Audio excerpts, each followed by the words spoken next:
So just go ahead and introduce yourself and tell us about your dog life journey. My name is John White. We're in Florida, Northeast Florida, out of St. Johns County. I've always loved pit bulls and bullies or pit bulls and bulldogs, but then you had the bullies come along or whatever. But my parents wouldn't let me have one till I got older. And around 2006, I rescued a dog when he was a puppy that someone they were trying to roll the dog, and well, dude got punched and his dog taken. And fast forward to about like 2009, I'm researching bullies more, the American bully and bulldogs. And around 2010, I got Diesel, which is my Kai son, who's still alive. That same year, we got Diva, who passed away from cancer. Ace, who's still around. Vegas, Stack, and Beretta. When I first got into it, I liked the XLs, but I didn't know nothing about paper hanging. I didn't know. I just, I thought it never came to my mind that people lied on dog papers. Why would it? Mm-hmm. And when I got the XLs, I didn't know that they had put a lot of Mastiff into them and that they kind of became bipolar in a way. And explain that Stack and Beretta are the two XLs that we... Stack, Diva, and Beretta were the XLs I had. And they've all since passed. They've all passed. But it also kind of... But it makes... It all ties in the sense that when I saw what was in them dogs and I saw how they acted, and I ended up breeding Diva and Diesel in 2012 and made a good litter, but the litter was very kind of... it wasn't just one look, you know what I'm saying? Mm-hmm. And that's... But when I bought Diesel, the person I bought him from, I'm not going to mention anybody in names or anything, but he was really affiliated with the big registry, and I saw the bullshit they were pulling and co-signing, so that's why I never got into the showing. But yeah, when we had Diva and Diesel's litter, I wasn't with my wife yet. That was 2012-ish. I kept a dog named Molly, and I eventually spayed her because she just didn't turn out how I wanted, and I didn't want anybody to get I didn't want to sell the dog and it just be bred into the dirt, basically, because I realized that's how the games was. And then in 2013, I bought the last dog out of the bullies, which was, rest in peace, little Nina. And then until... We went to breeding instead of... Then we were just breeding a lot. And, we did the Diesel Vegas litter, which produced Suede, Silky, Diablo, a bunch of different dogs. Then, we did Suede to Nina. We did Suede to Mama Vegas to produce Bazooka. Suede and Nina produced Uzi. We took Silky, Suede's sister, to Ace. And that was kind of when the American bully side of our journey. That was, the American bully side of the journey, in the sense that when we made Suede passed away because he got into some ground hornets. He was one of my favorite dogs I probably ever made, and but I realized when I did that litter that it's just impossible to get the look, the real the more bulldog ear look, the more bone, without adding a little sauce, no matter how you look at it. And I didn't want to compromise my moral compass of not wanting to paper hang. So that's, and it was years, around 2017 is when we got Boss and started the St. John's. But it was literally 5 years before that I was trying to convince the maker of the Pacific Bulldog to let me use it. And that's kind of where that journey started and where the bully journey ended, because we just felt that the bullies were never gonna. I wanted a more bulldog-ear dog in the face, but I didn't want pinched nares. I didn't want it to look like a half English. I didn't want it to look like an English with cropped ears, but I wanted to have a more bulldog-ear look. And that's what made me choose the PB, along with also that the PB compared to the oldie. You know, the oldie's a genetic mess just as much as the bully. Mm-hmm. And the PB actually has, you know, I know what's in there. And I know what's in my bully, so that's why we used our bully line instead of someone else's.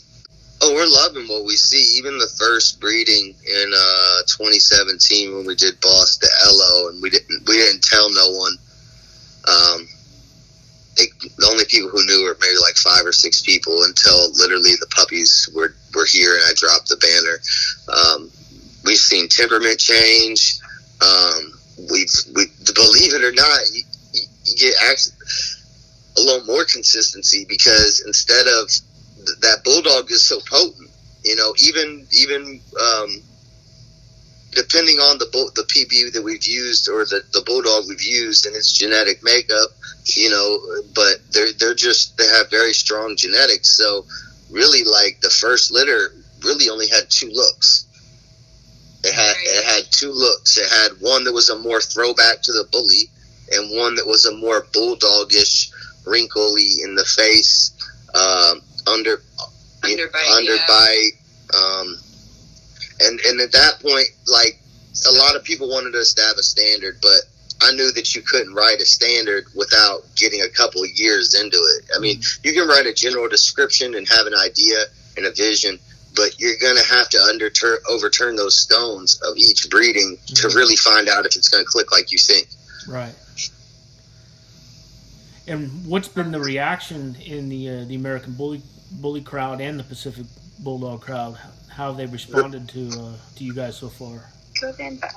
Good and bad. I mean, the Pacific Bulldog crowd, they're a real tight-knit crowd. They, you know, once they saw that we were real dog people in the sense, and that we're honest, and that we weren't gonna, you know, put something into the PB or something like that, you know, they came around. Mm-hmm. But the American Bully crowd, you know, it depends on the person, because some will say, you know, you're making an American Bully, and my answer to that would be, well, then what the hell's in your American Bully? Mm-hmm. And you know, and then you got some that think, you know, we're doing the right thing, and then you got some that think we're destroying the American Bully in some way, shape, or form. I'm not sure how. I think it just confirms that you breed for yourself.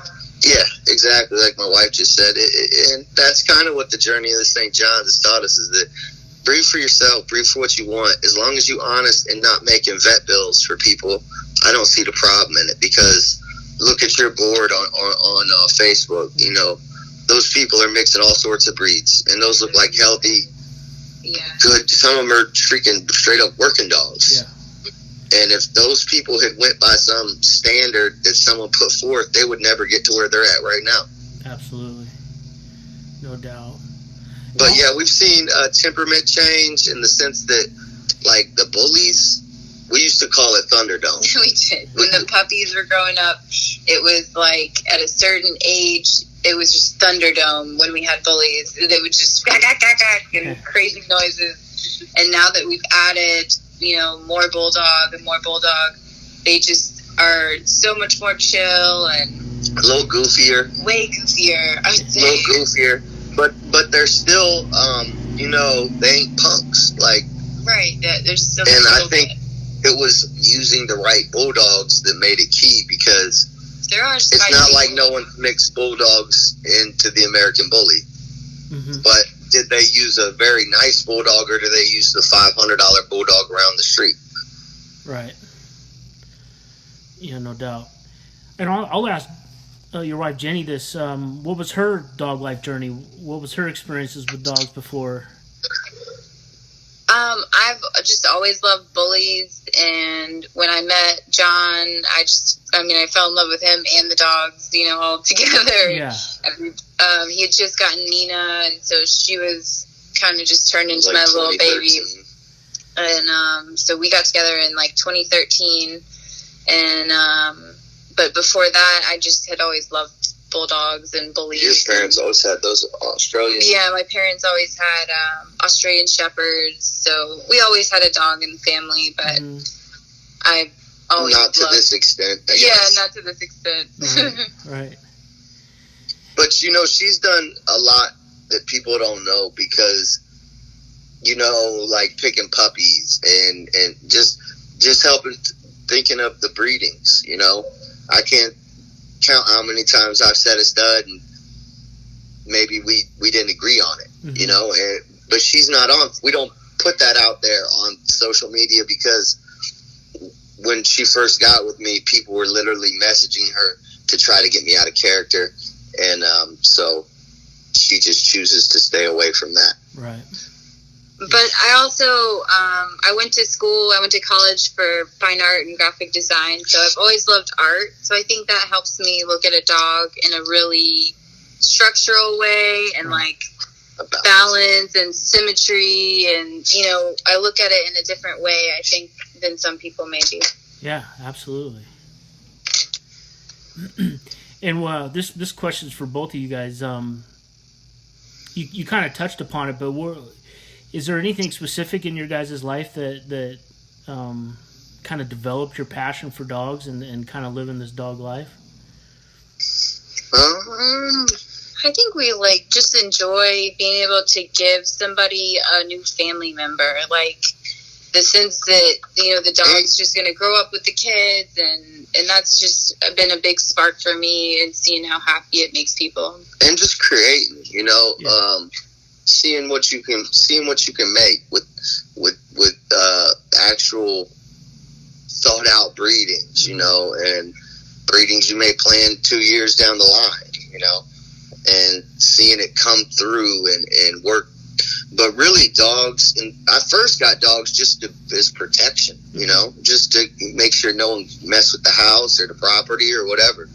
That was originally all the reason I had dogs. I didn't, I remember buying really expensive dogs, XLs, and I didn't care about that damn paperwork in it or anything. I just bought the dog because it was a cool looking dog. So we're just passionate about animals, I think. And I mean, we've been in other animal industries and with the reptiles, but we pulled back away from that, and we just like the dogs. We like that you can work them, you can get them out there, putting them on the A-frame, putting them on spring poles,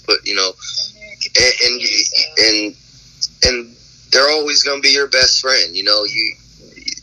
If you have depression or anything like that, they can help, calm your nerves. They're just good to have around, Yeah, absolutely. Who would you say your guys' mentors have been in this journey? I would say in the bullies, one of the main was a guy out of Las Vegas named Dedrick Daniels. I bought Ace Vegas and Nina from him, and out of all the bully breeders that I dealt with, he was the only one that really tried to help and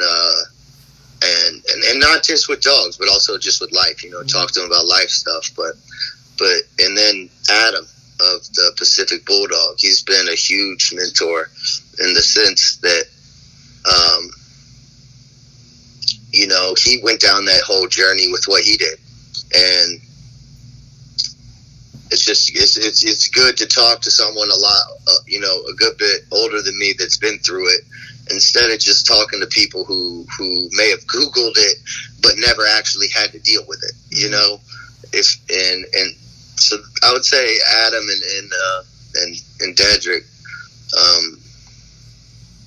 of Top Quality Bullies and of the Pacific Bulldog. Mm-hmm. Those would be my main mentors. There's a couple here and there, but a lot of them you learn things from that and then you fall out. You know, a lot of people in the dog game, you might be friends with them one year, and then the next year you ain't friends with them no more. Right. You know?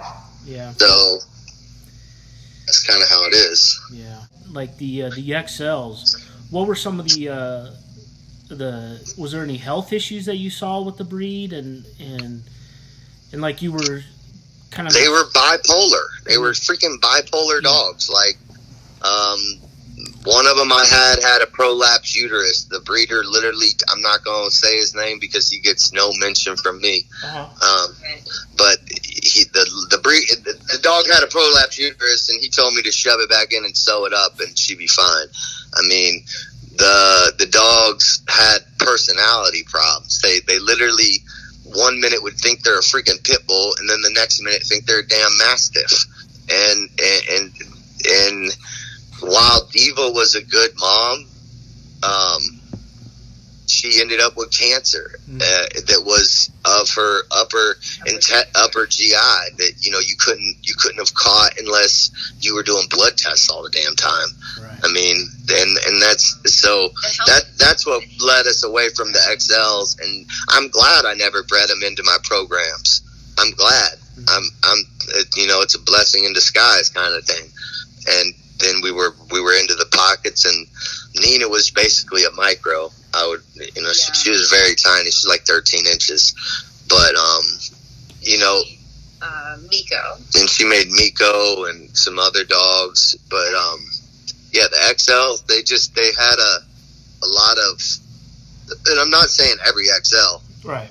I'm sure there's XLs out there that are bred correctly, but the ones I got and I dealt with, they had problems, and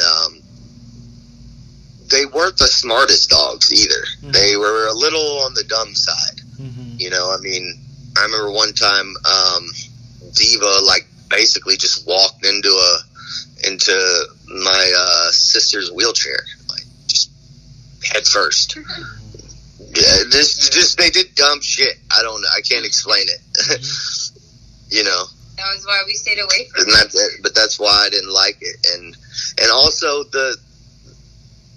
most people can't handle that big of a dog. So when you go to sell them, most people don't know what they're getting into when they get that dog. Right. They don't understand what 130-pound dog is like on a leash. Right. And then they get the dog, and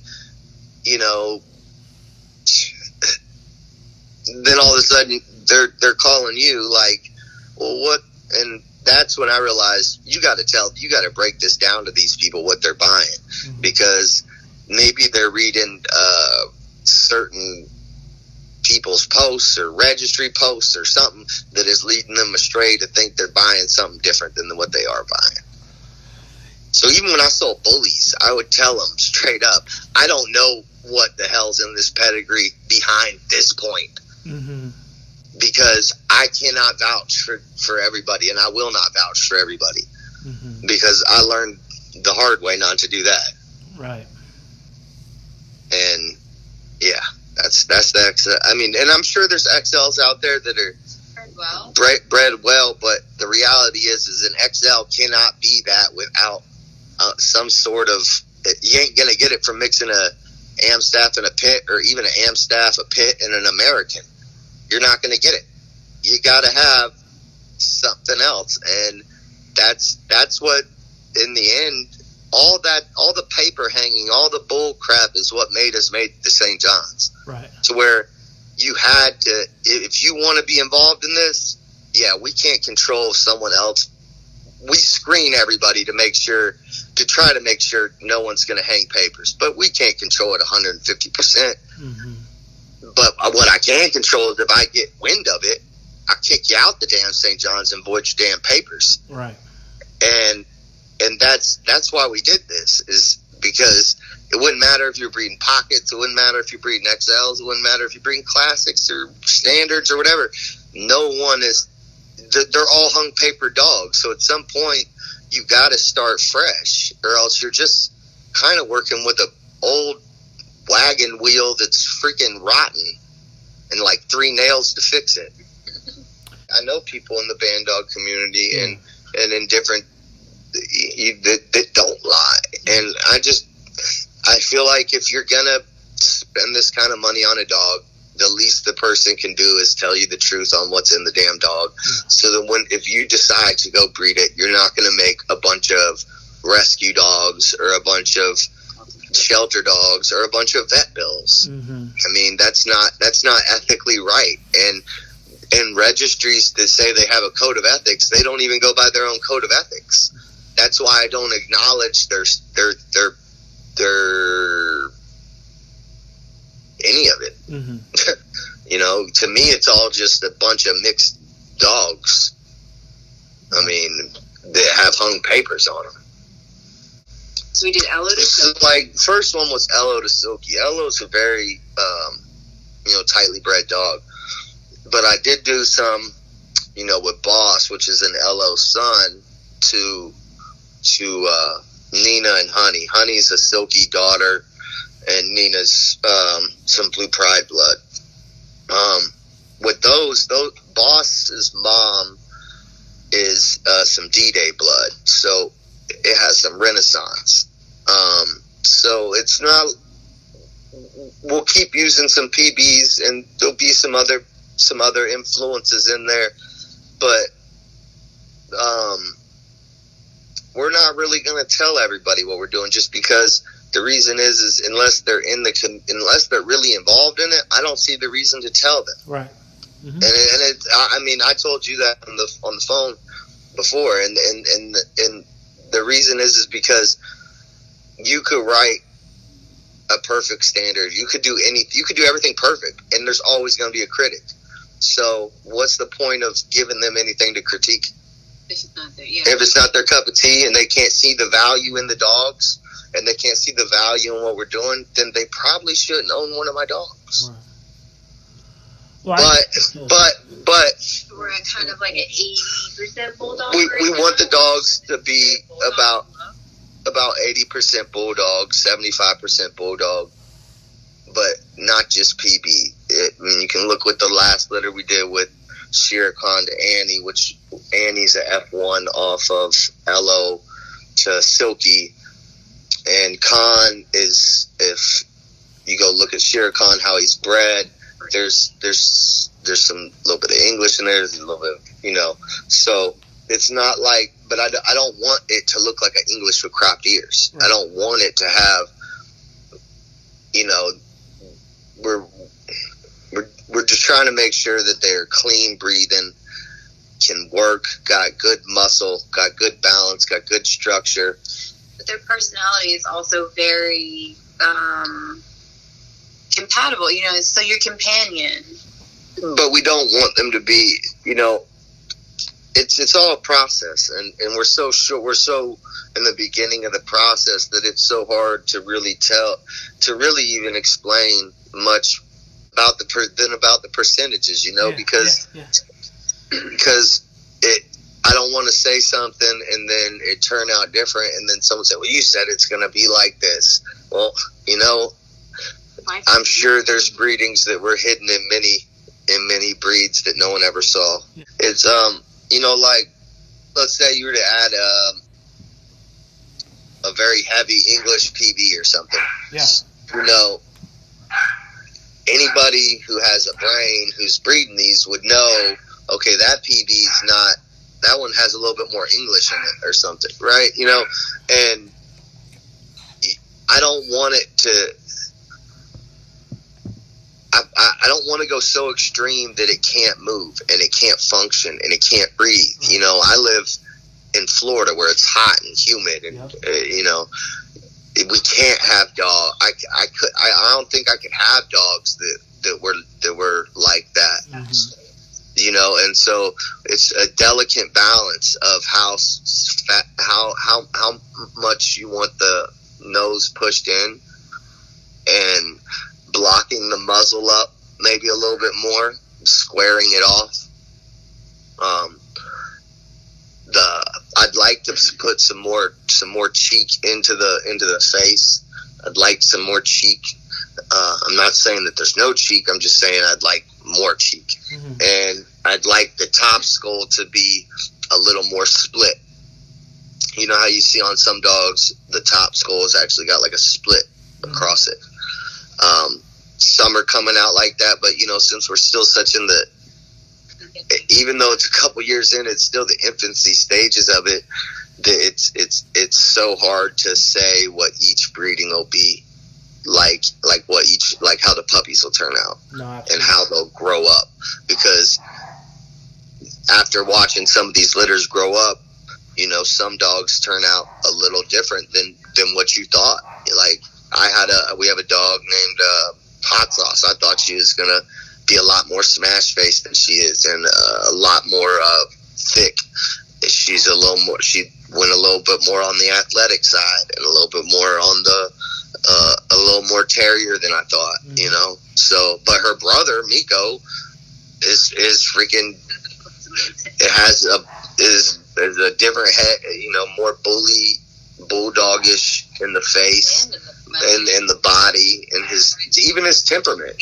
Even his dang temperament is more bulldogish than his sister's is. So it's so hard to really say exactly where it'll be in 10 years or anything, except for that as long as we can continue doing it, and you know, we will, you know, and it doesn't matter if people hate on us or whatever. You know, they don't have to like our dogs. We didn't ask them to.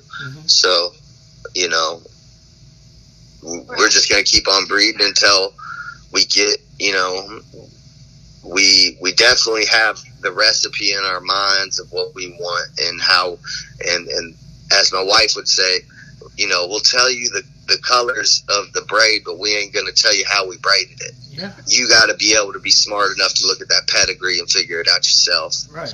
No. And I think that's what's missing in the dog world is everybody wants things now, here, now. I want it immediately because we live in a microwave society.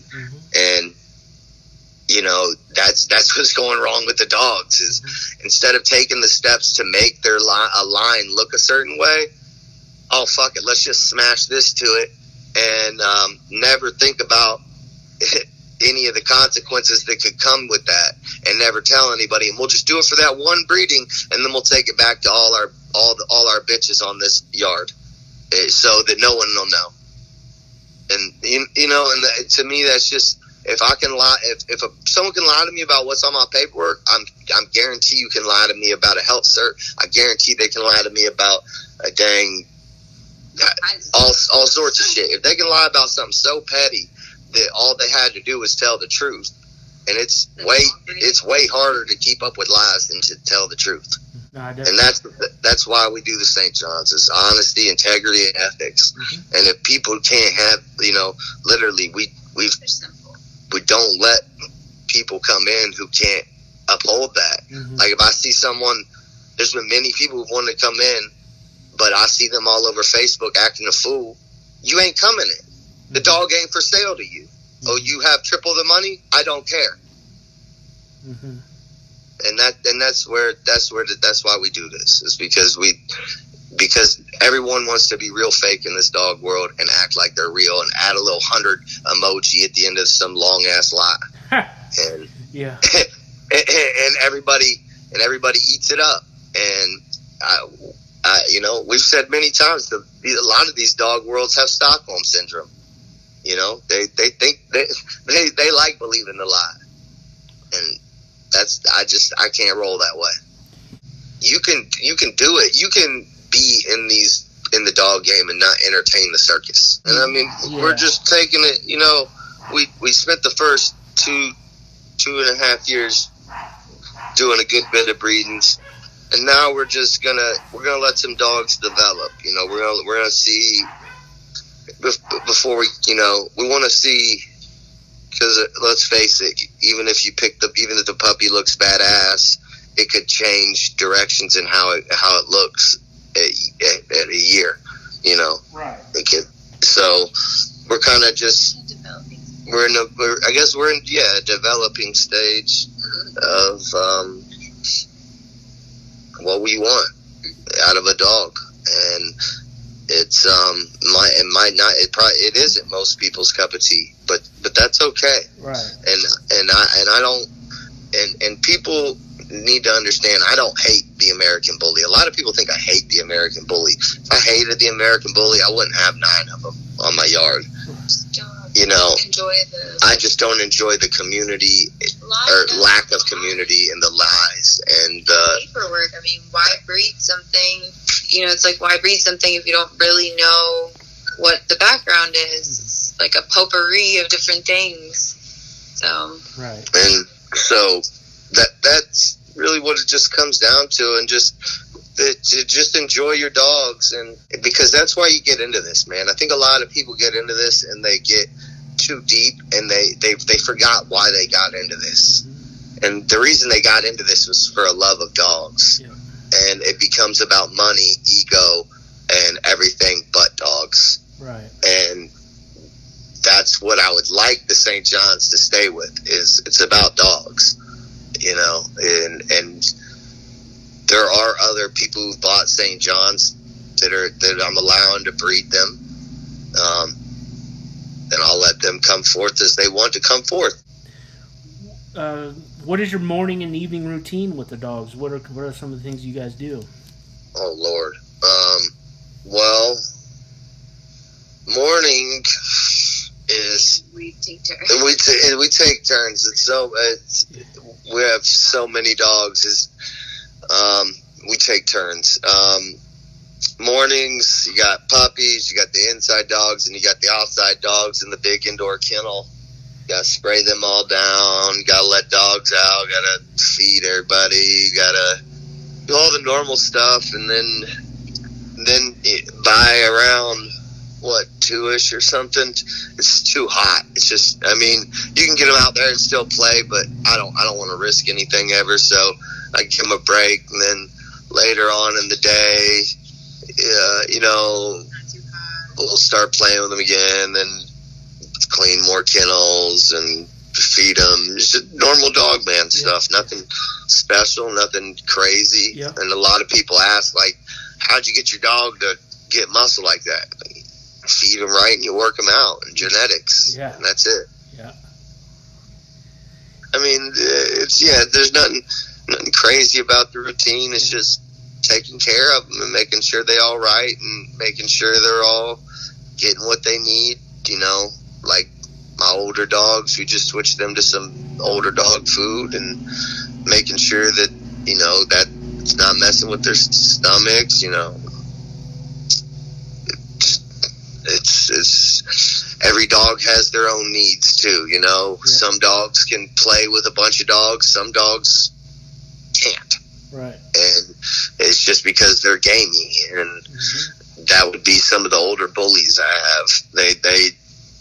They like to be chilling by themselves and chill with just you. They don't want to chill with other dogs. Whereas some dogs, you let them out together to play and run around.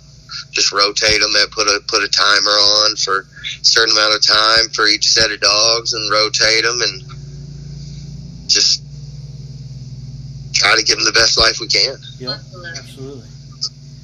Talk about your kennel setup. What does that look like, and why did you set it up that way? Well, when I got here, there's a big center block building, and I had been looking for property for a while. I had got some property, but it was just so out in the middle of nowhere that it wouldn't have worked. So I ended up here, and it's a cinder block building. And what we ended up doing is raising the concrete at a pitch, and running a 4-inch pipe down the middle of it. It goes to 1,000-gallon septic, and then did the insulation spray foam, not the little cans, but the guy who comes out with the big old machine, right, and sprays the whole roof and everything. Put nice insulated garage doors on it, and then a nice little mini split AC on there to keep them cool. We don't really ever have to deal with it being too cold and having to put heat out there. So, I think maybe once. Put heaters if it freezes. Yeah, if it freezes, we might put a little heater out there. But other than that big old building holds the temperature real good. And so if it's a real hot day, especially because the bugs, where I live, they don't spray for bugs because it's so far out in the woods. Mm-hmm. So we have to be able to close it, because before I was able to close it all the time and keep them cool at the same time, them flies just would destroy their ears and around their eyes, and I just tear them up. So that's why I set it up like that, because and the septic now that I had to build 2 different septics, and then we eventually got this one. It's all about angles and the pitch of everything, and basically you just spray it all down into this tube and then spray it out the building into the septic. That's nice. And how is that? I've been really interested in that spray foam ever since I've seen it. How is that? Has that been a lifesaver? Oh yeah, because it insulate. Because if I wouldn't have done that, the bugs still could have got in through, up in the rafters or the doors on the garage door. Wouldn't matter if they can still get through there, and it holds the temperature good. And so on real hot days where it's 100 degrees at least, out here, the dogs can go in there and chill, and they each have their own kennel. And so I don't put dogs, like multiple dogs in a kennel together, just because even if they've gotten along forever, you just never know. Right. So something could happen, and I'm not trying to lose something over a bone or the last bit of food till dinner or whatever the fuck it might be. Mm-hmm. Especially if you got females and heat, and you got all that, then the males are wanting to get at each other, and we don't put dogs in the same kennel together. I keep it in the 70s, right? Yeah. Then have some circular regular old fans that just keep the air moving around, and it actually works really good for the cinder block holds that temperature too, to be honest, because that and the foam, it really without the cinder block and the foam, and there's actually parts of that cinder block that has concrete poured into it, so that's what holds the temp. I don't know if it would hold the temp very well if it didn't have that foam. Right. What do you feed your dogs? What kind of diet? We use Taste the Wild, and we use Wellness Core. And then we just... and that's, I've done every other dog food. I've done all the different dog foods. I don't know, that's just where we ended up. It's like a half and half. Some dogs like a little bit more of one than the other. It's kind of like a half and half. Some dogs like one more than the other, so we kind of split it up. And then the puppies also are on the Wellness Core. All the bulldogs are on the Wellness Core. We've tried different puppy foods, though, like the Eukanuba. We tried all kinds of different puppy foods, and this is definitely the one that we've used this for a little while. Yeah, Victor, Diamond, all that different stuff. It just, I didn't have as much good luck with it as other people, I guess. I don't know. Because I'm not saying that it's bad dog food or anything. It didn't work for me. No. Well, there's definitely been some that threw back towards the American Bully, and were a little bit taller, because there were some tall American Bullies in the blood we used. And by tall, I would say at the most 17, 18 inches. That'd be the tallest, and that was probably out of the first litter. And since then they've just gotten shorter. I would say this most recent litter, I would say none of those dogs are going to get taller than 16 inches. No way. Yeah. I would be surprised if they even got to 16. I would say they'd stay at 15 and maybe a little shorter. Maybe. And then probably 45, 50 pounds. It's I would hard say, to say. It ranges. yeah, 45-ish to 60 pounds, depending if it's a male or female. That's true. That's a great size.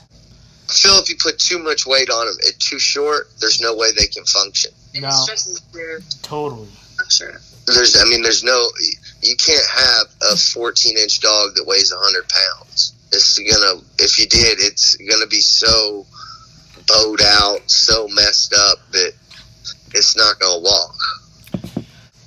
We really like a short back. Like a short back is very important. And balance. Yeah. But like but balance, like, and where I got balance from was Adam. I'd never really heard someone talk. I'd heard it, but never really heard someone go deep into balance and what it meant in dogs, Right. and how important it is that your dog needs to be balanced. If it has a great set of fronts but a horrible rear, You're right. your dog is not balanced. Yeah. And I'm not saying that any dog is 100% perfectly balanced. I don't know if there's a perfect dog in existence, but you can certainly get closer to balance than just letting it be a giant head on a little body and a long back. Yeah. And knowing that every dog isn't a breeder. And knowing also that every puppy that comes out of the St. John isn't a breeding dog. Right. Not every dog that comes out of the St. John's is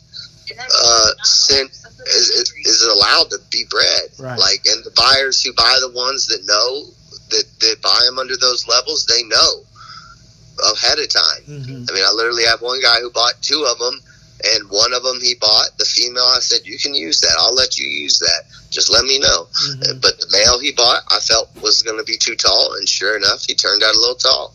And it is what it is. Mm-hmm. And that's truly what selective breeding is. And that's the problem with the American Bully is they let their third pick is their first pick. Right. And that's not how it works. Mm-hmm. And so not every dog is meant to be bred.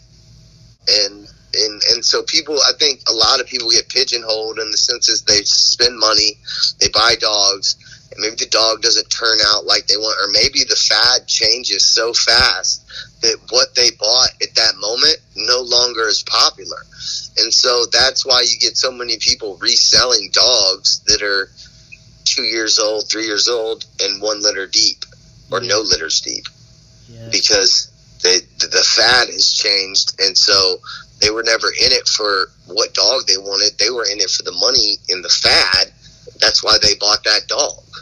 And that's the problem is so many people are worried about other people's yards. Yeah. And you just need to focus on yours and what's affected by yours. So if you send out puppies to people for some breedings, make sure they follow through and how they're supposed to follow through. Yeah. And it's really simple. Just being honest and have some integrity about yourself and don't just be a freaking crook.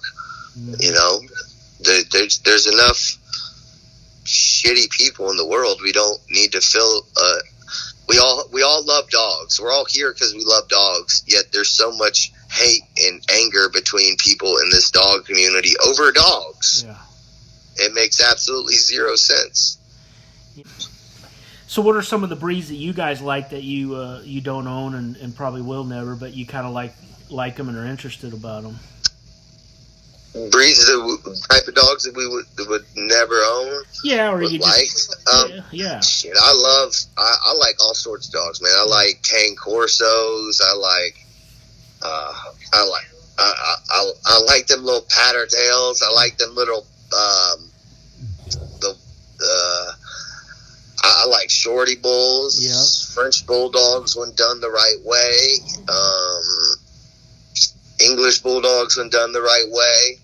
I would own a bulldog that had a lot of English in it, but I doubt I'd ever own a pure English. Right. Let's see here. I'd probably never own an American bulldog, but I do like them. Mm-hmm. they're just too tall for me. Mm-hmm. But they're just, their heads and their cheekiness and their bone is insane. Yeah. And I'm trying to think.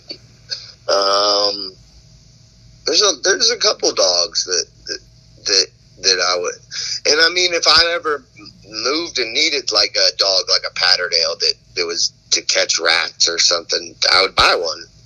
You know what I mean? Like, in this where I'm at now, I don't think that I would ever need one. Right.